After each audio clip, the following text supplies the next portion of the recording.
It was just another ordinary day, or so it seemed. The restaurant sat like a polished jewel in the heart of the city.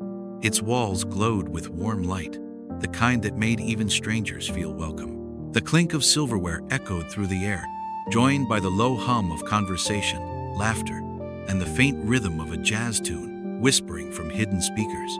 On the surface, everything looked perfect, like a scene cut out of a glossy magazine. But beneath the shine, there were cracks. At the center of it all stood Clara Jennings, the manager. To her staff, she was both respected and feared. Her tailored suit, her sharp heels clicking against the floor, her perfectly styled hair, all of it screamed control. She was the kind of woman who demanded perfection, who believed the restaurant's reputation rested entirely on her shoulders. And in her mind, she was the gatekeeper of class. Clara walked between the tables like a queen surveying her kingdom. Her smile was charming, her tone professional. But behind the mask, there lingered something colder, an edge sharpened by years of unchecked judgment. She didn't just manage the restaurant. She judged it. She judged the people who walked in, the ones who ordered, the ones who paid. And she decided, often in a matter of seconds, who belonged and who didn't. That's when he walked in. A man, quiet, ordinary at first glance.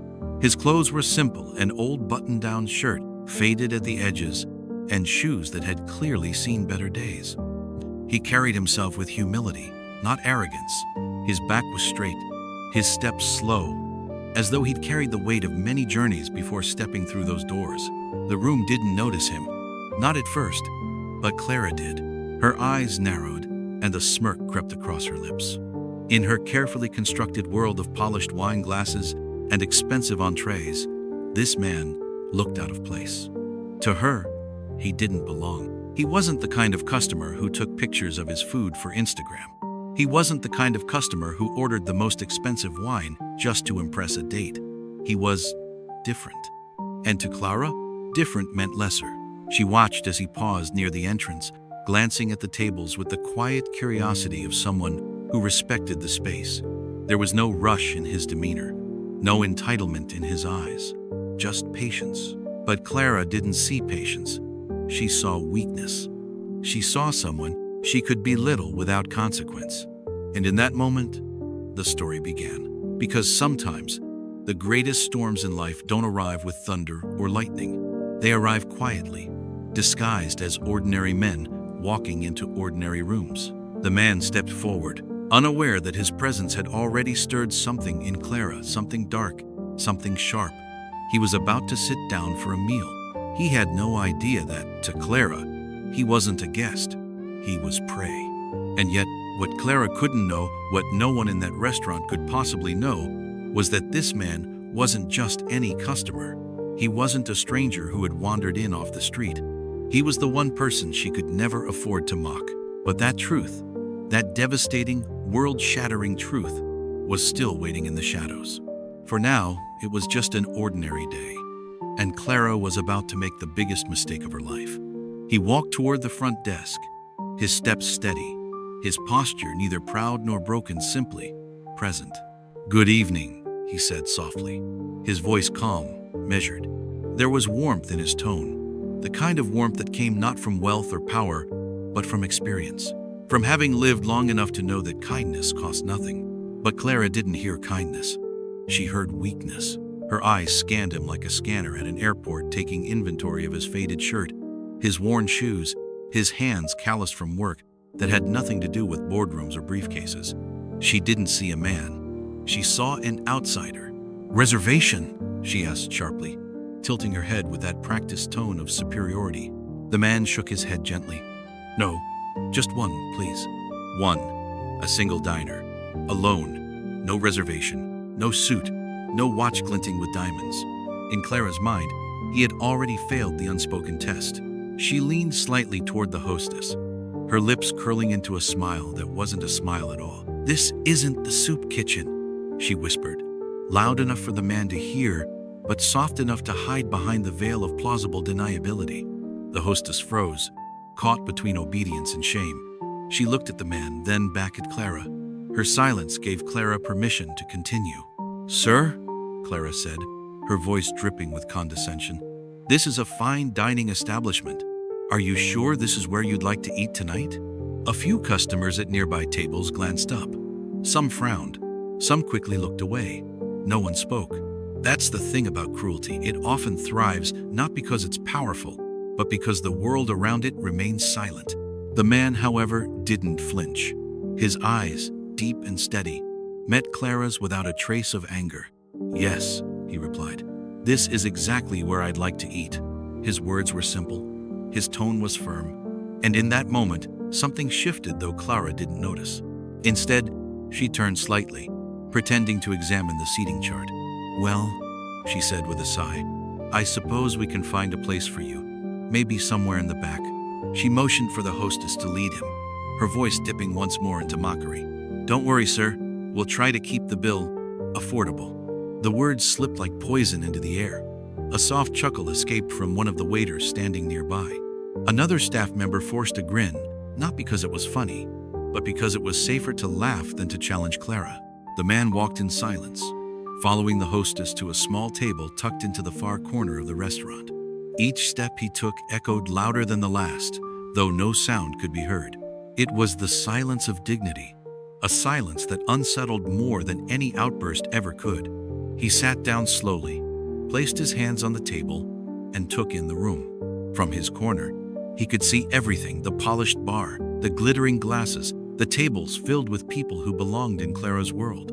He could also see her, standing tall, believing she had put him in his place. But the truth was, Clara had just revealed more about herself than she could ever know. Because the measure of a person is not in how they treat those above them, but in how they treat those they think are beneath them. And tonight, Clara Jennings had shown her reflection to the world. The man said nothing.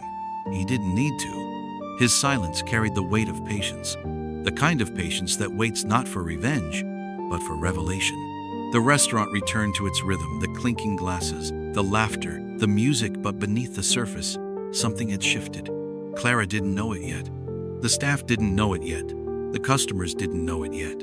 But the story had just turned a corner, and soon, the one mocked would become the one revealed. The kitchen was alive with motion. Pans hissed as oil kissed steel. Knives chopped in quick rhythm, and the heat from the stoves wrapped itself around the staff like a suffocating blanket. The air was thick with the scent of garlic, herbs, and ambition. This was the hidden heart of the restaurant, the place where reputations were built and destroyed with every plate that left the pass. And in that hidden heart stood Marcus Green. Marcus had been the head chef for nearly 20 years. His hands were scarred from burns and cuts, his back hunched slightly from long shifts that blurred into long years. But his eyes were alive, sharp, observant. They had seen everything: owners come and go, managers rise and fall, trends shift like tides. And yet, nothing in all his years had prepared him for what he felt that night. It started small, a ripple, a presence. The kind of feeling you get when someone enters a room and changes its atmosphere without saying a word. Marcus had noticed the man the moment he walked in. Simple clothes, humble posture, quiet strength. Something about him struck Marcus as familiar, not in the sense of recognition, but in the sense of kinship, as though the man carried the same invisible weight Marcus had carried all his life. The weight of being underestimated, the weight of being judged before you had the chance to speak. From the kitchen window, Marcus watched as Clara played her cruel game, her whispers, her smirk, the way she treated the man as though he were a stain on her perfect white tablecloth. Marcus's jaw tightened, but he said nothing. Not yet. Around him, the staff whispered. "Did you hear what she said?" One of the young cooks muttered under his breath. "Soup kitchen," another replied, shaking his head. "Man just came to eat." The dishwasher, a boy barely out of high school, frowned. "Why's she always like that?" Dude didn't do nothing. Marcus didn't answer. His silence carried its own gravity. He knew the staff were watching him, waiting for him to say something. But years of experience had taught him the cost of speaking too soon. He glanced again through the small window, at the man sitting in the corner. There was no anger in the man's face, no shame, just patience. The kind of patience that unsettles bullies more than rage ever could. Clara stormed into the kitchen, her heels clacking against the tile. "Marcus," she snapped. "Table 16, make it quick. Something simple. Doesn't look like he can afford more than soup and bread anyway." The cooks went silent. No one laughed this time. Even the dishwasher froze, his hands still gripping a wet plate. Marcus turned slowly, wiping his hands on his apron. His voice was calm, low, steady. "Every plate gets the same respect, Clara. Doesn't matter who's eating it." Clara rolled her eyes, waving him off like a fly. Yes, your little philosophy. Just get it done." She pivoted and walked out, her perfume trailing behind her like smoke. The moment she was gone, one of the cooks muttered, "Man, she's gonna push it too far one day." Marcus said nothing, but inside, something burned. Not anger, no. Marcus knew anger too well to mistake it. This was something deeper. It was recognition. Because Marcus had the sinking feeling that this quiet man, this man Clara mocked, was not just another customer. There was something in the way he carried himself, something in the way he didn't bend under Clara's cruelty. Marcus didn't know who he was, but he knew one thing with absolute certainty. That man was not to be underestimated.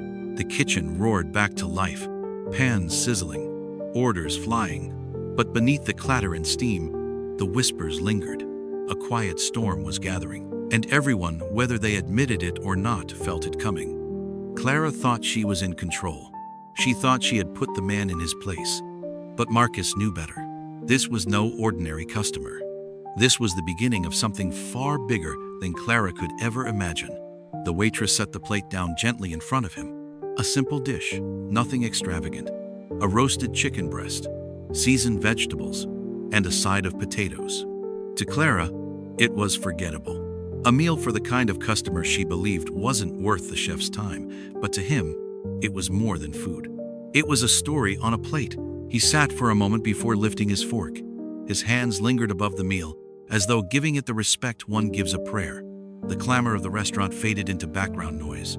The laughter, the wine glasses clinking, the jazz drifting through the air. None of it mattered. He lowered his head slightly and whispered something to himself. No one else could hear it. But Marcus, watching from the kitchen window, saw the man's lips move. It was gratitude, a silent thank you. And then he began to eat, slowly, patiently, with intention. Each bite was measured, not rushed. He didn't eat like someone filling an empty stomach. He ate like someone who understood that every flavor was born of effort. The farmer who grew the vegetables, the butcher who cut the meat, the cook who seasoned the pan with skill and memory. He ate like someone honoring the work of hands unseen. But Clara didn't see that. She didn't want to see it. From across the room, she leaned against the bar, whispering to a server. "Look at him," she said, rolling her eyes. "You'd think it was the Last Supper the way he's eating." The server shifted uncomfortably, her eyes flicking toward the man. "He's just enjoying it," she said softly. Clara smirked. "Enjoying? Please. He's dragging it out so he doesn't have to leave. He probably doesn't get meals like this often." A hollow laugh escaped her lips, but it didn't echo. No one else joined in. Her words hung in the air, heavy and sour. Meanwhile, the man lifted his glass of water plain, simple, and took a sip with the grace of someone drinking fine wine. His movements weren't grand or ostentatious. They were quiet, respectful, intentional. The mother at the table nearby noticed. She leaned toward her son, whispering, "See how he eats? That's how you show respect for food." Her words carried no malice, only truth. The boy nodded, watching the man with wide eyes. The restaurant was split in two worlds that night. In one, Clara's mockery poisoned the air, her disdain seeping into the corners of the room. In the other, the man's dignity filled the space with a silence more powerful than words. Marcus plated another dish at the pass, his eyes never leaving the man in the corner. He couldn't explain why, but the way the man ate it reminded him of his grandmother. She used to say, "When you eat with respect, you honor everyone who made it possible, from the soil to the soul." And in that moment, Marcus felt it deep in his chest. This man wasn't just a customer. He was something else, someone else. The meal stretched on, unhurried. Every forkful was a testament to patience. Every sip of water, A reminder that dignity doesn't need luxury, it needs gratitude. Clara, watching from across the room, tapped her fingers against the bar, irritated.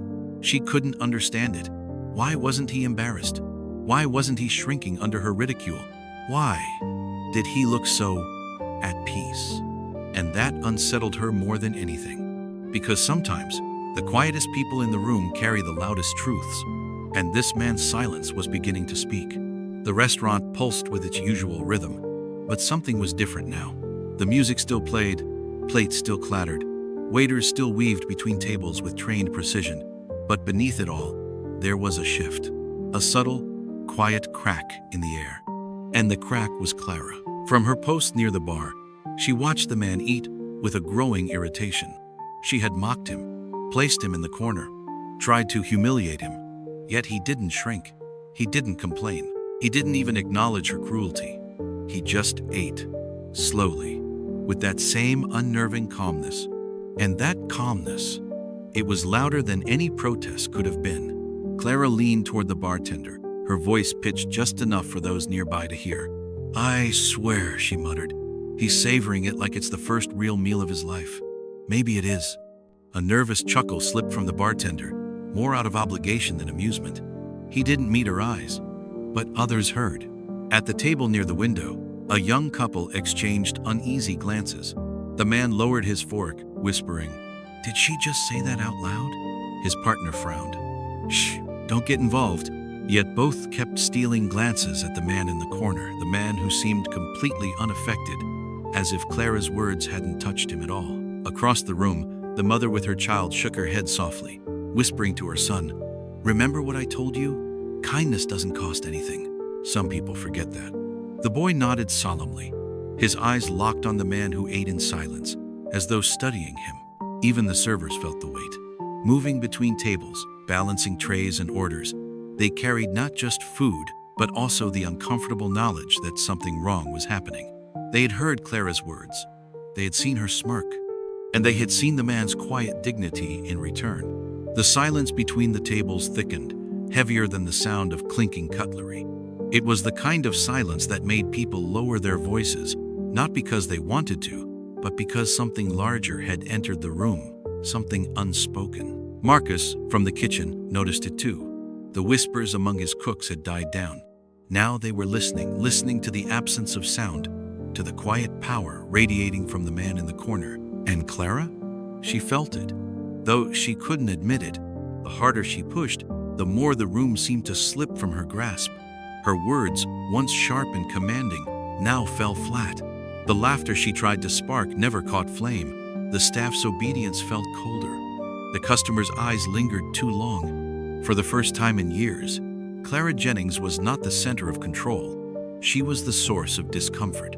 She tapped her nails against the polished wood of the bar, irritation building. "Unbelievable," she muttered, watching the man sip his water with the poise of someone who belonged more than anyone else in the room. But the truth she could not see was this: cruelty is always loud, dignity is always quiet. And dignity, no matter how silent, will always draw the room to its side. By the time the man placed his fork gently on his plate, the restaurant was no longer Clara's stage. It was his. He hadn't said a word. He hadn't raised his voice. He hadn't even defended himself. And yet, everyone was listening. The storm was coming. They just didn't know it yet. The meal was finished. The plate, now empty, sat before him like a silent witness. The man leaned back slightly, his hands folded on the table, waiting. Not impatiently, not anxiously, simply waiting as if time itself served him, not the other way around. Clara watched from across the room, her irritation simmering. Every bite he had taken, every sip of water, had felt like a challenge to her authority, a challenge to her belief in who belonged here. And now came her chance to put him back in his place. She grabbed the bill from the counter and walked toward him, heels clicking sharply against the polished floor. Customers glanced up, sensing something was about to unfold. The servers froze mid-step, trays in hand. Even the jazz playing in the background felt quieter, as though the room itself was holding its breath. Clara reached his table and placed the bill in front of him with theatrical care. Her smile was polite, but her tone was dripping with condescension. "Here you go, sir," she said sweetly. "Take your time. Let me know if you need to make any adjustments." The emphasis on adjustments was deliberate, a suggestion, a jab, a reminder that in her mind, he didn't belong. That maybe, just maybe, the numbers on that slip of paper were higher than his worth. A hush fell over the tables nearby. Customers leaned ever so slightly, their curiosity tugging them into the scene. They had heard her tone. They had seen her smirk. And now, they waited.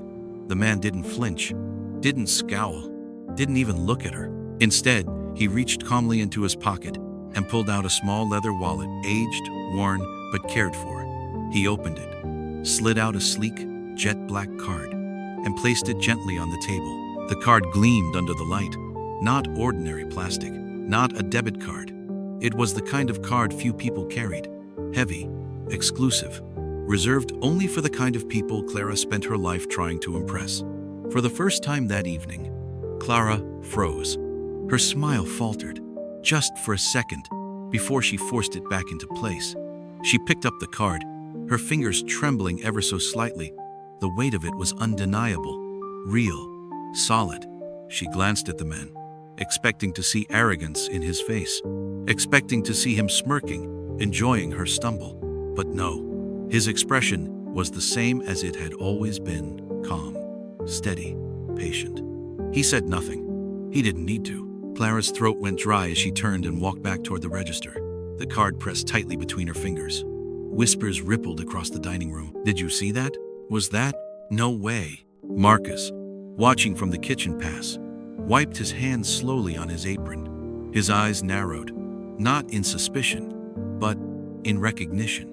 Something deep inside him stirred. Clara swiped the card. Approved. Of course it was.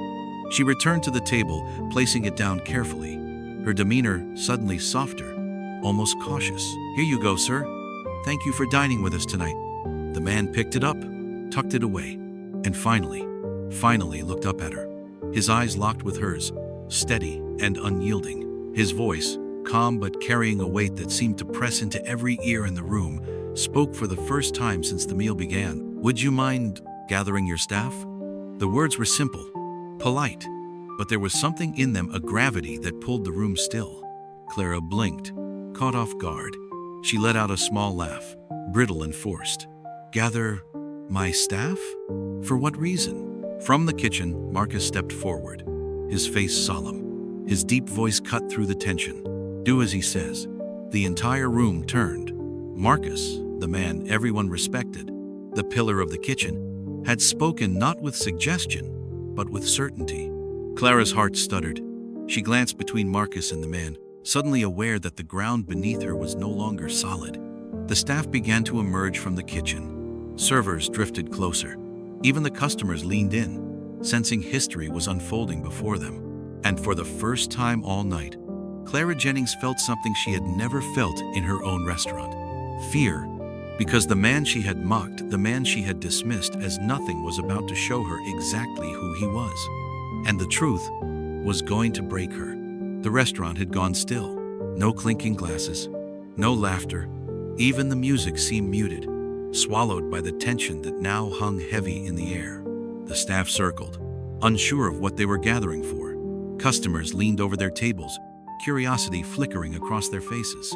And at the center of it all sat the man Clara had mocked, calm, unshaken, patient. He stood, slowly, deliberately. His chair scraped softly against the floor, the sound slicing through the silence like a blade. He wasn't tall, not imposing in the way Clara imagined powerful men should be. But when he rose to his feet, the air shifted, as though the walls themselves leaned closer to listen. His eyes swept the room once, pausing briefly on Marcus, who gave a small nod in return. Then he turned to Clara. "I asked you to gather your staff," he said, his voice low but carrying every syllable deliberate, "because there's something I need to say, not just to you, but to everyone here." Clara's face tightened. She forced a laugh, thin and sharp, trying to mask the unease tightening in her chest. "Sir, with all due respect, this is highly irregular. If you'd like to file a complaint, you can do so with..." His voice cut across hers, steady, and commanding without ever rising. "No, I won't be filing a complaint." The words silenced her. There was no anger in them, no heat, and yet they carried more weight than a shout ever could. He reached into his jacket pocket and pulled out a slim leather case.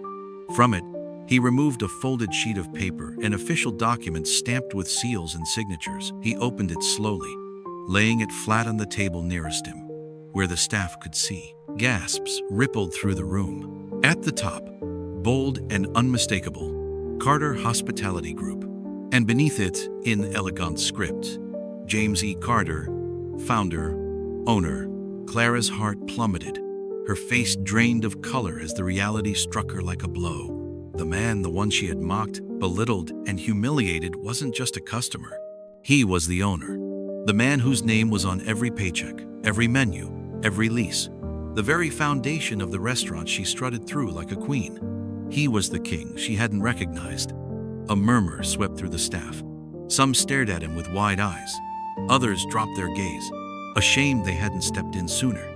Marcus, however, simply nodded again, because deep down he had known. He had felt it from the beginning.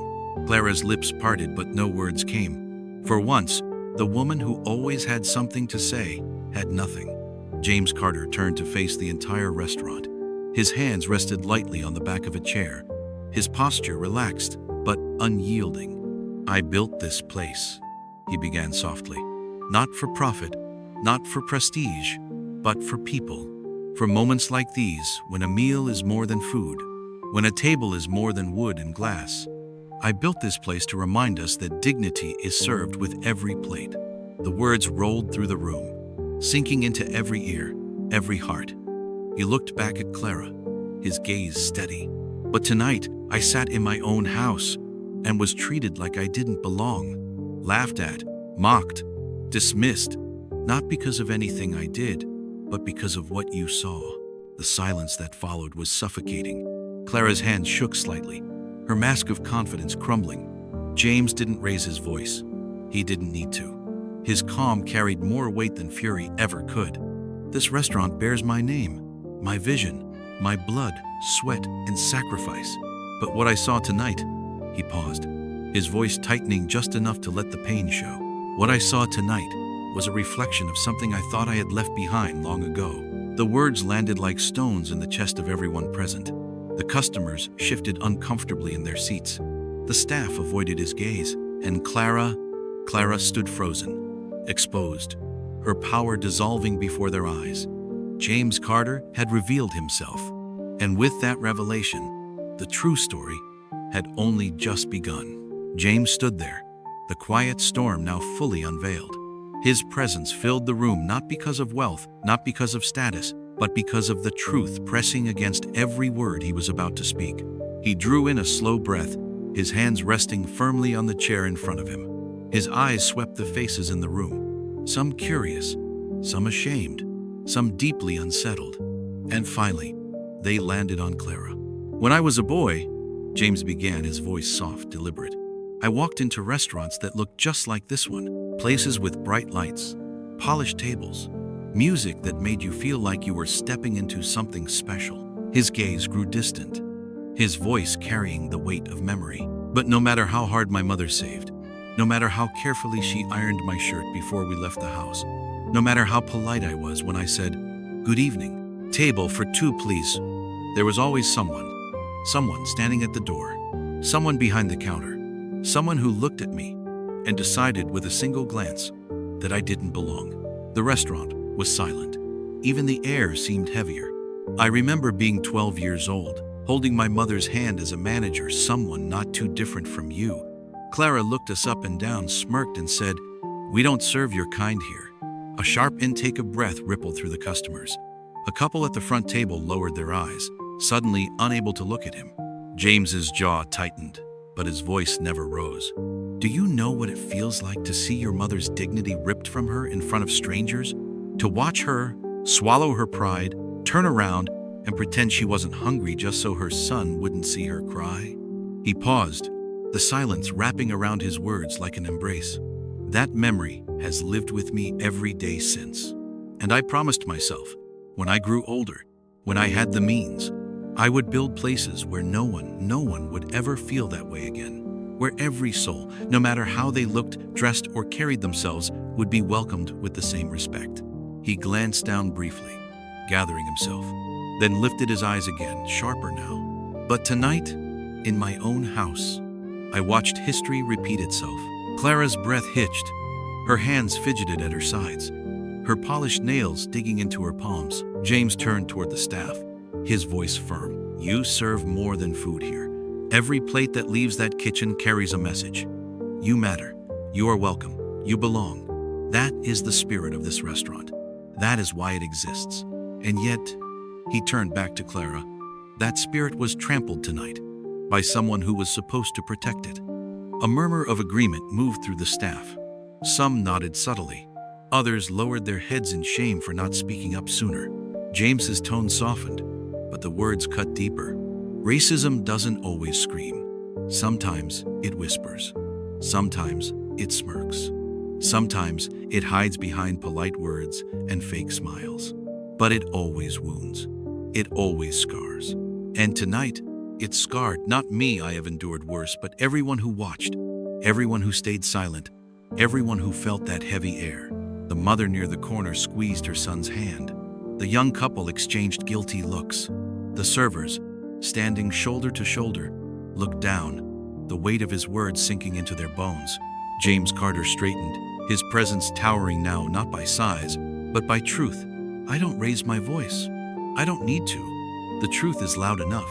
Then, after a pause that seemed to stretch forever, he said, I built this place to heal the wounds of the past, but tonight, Clara, you reopened them. The silence that followed was unbearable.